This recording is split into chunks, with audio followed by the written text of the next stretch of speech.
Guys, ayan, medyo malamig yung panahon na medyo may araw. Nandito tayo ngayon sa Old Leonsea. Sa Old Leonsea ay makikita natin dito. May tabing dagat, may mga bangka din dahil low tide ngayon. So, parang maputik yung, ano ba dito? Maputik yung tabing dagat. So, ayan, merong excavator nga daw, sabi ni Lorenza. Wait, let's go in the excavator. Ayan, magpakain naman kami dito ng mga seagulls kasi may maliit na beach dito. Tingnan natin. Pati na akong video nito before pero nandun sa isa o sa YouTube kasi siya naka-upload. So, ito ang makikita natin dito.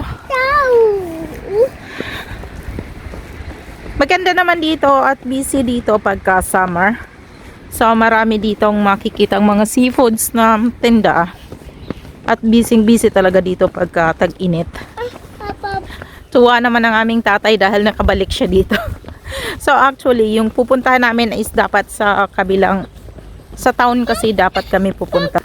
Yeah, Papa, you wanna follow, Papa? Ayan, may malaking angkla. See the train?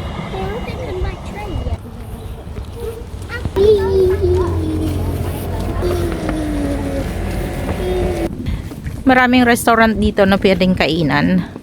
Or kapag summer dito ay may mga party dito, lalo na ito sa ano na to, restaurant. Yan. Ang ganda, tas natapat pa na maganda yung sikat ng araw. Wow. Malapit lang kasi dito sa airport. Meron ditong airport na maliit sa south end. Ang ganda ng tanawin dito. Diyan paakyat. Tuwa yung mga bata ko. Hindi ito pumasok sa plano yung aming lakad. So, kaya dito, mas maganda yung hindi nagpaplano talaga. Ang Old Leigh nga pala ay 1 hour away lang siya kung sa London ka manggagaling. So, meron na ring train na malapit dito. And also, malapit na rin yung train station dito. Kapag dito ka pupunta, so maglalakad ka lang galing sa train station. Kapag August dito, meron din ditong festival. So, ito talagang punong-puno ito ng mga tao. Sobrang busy, maraming nagtitinda. Ang train na ito ay papunta ito ng London galing ng Shoeburyness.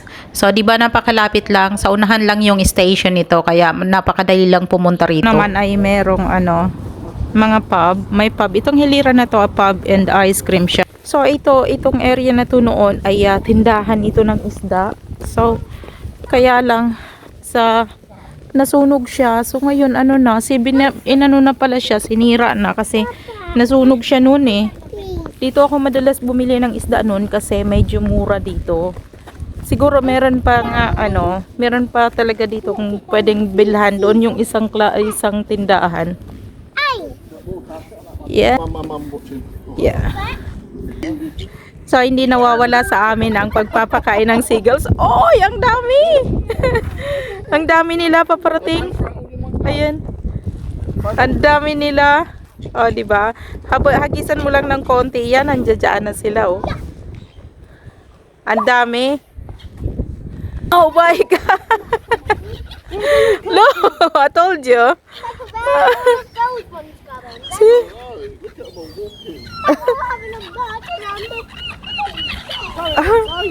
Ang bilis nilang dumami. Kanina isa lang, tas ngayon ang dami na.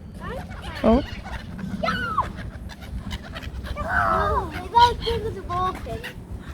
Nag-i-enjoy sila. So, ayan muna for today's video, guys. And pagpapatuloy ko yung aking pagbibideo doon sa kabilang part kasi meron doong maliit na beach. Enjoy muna itong mga bata ko.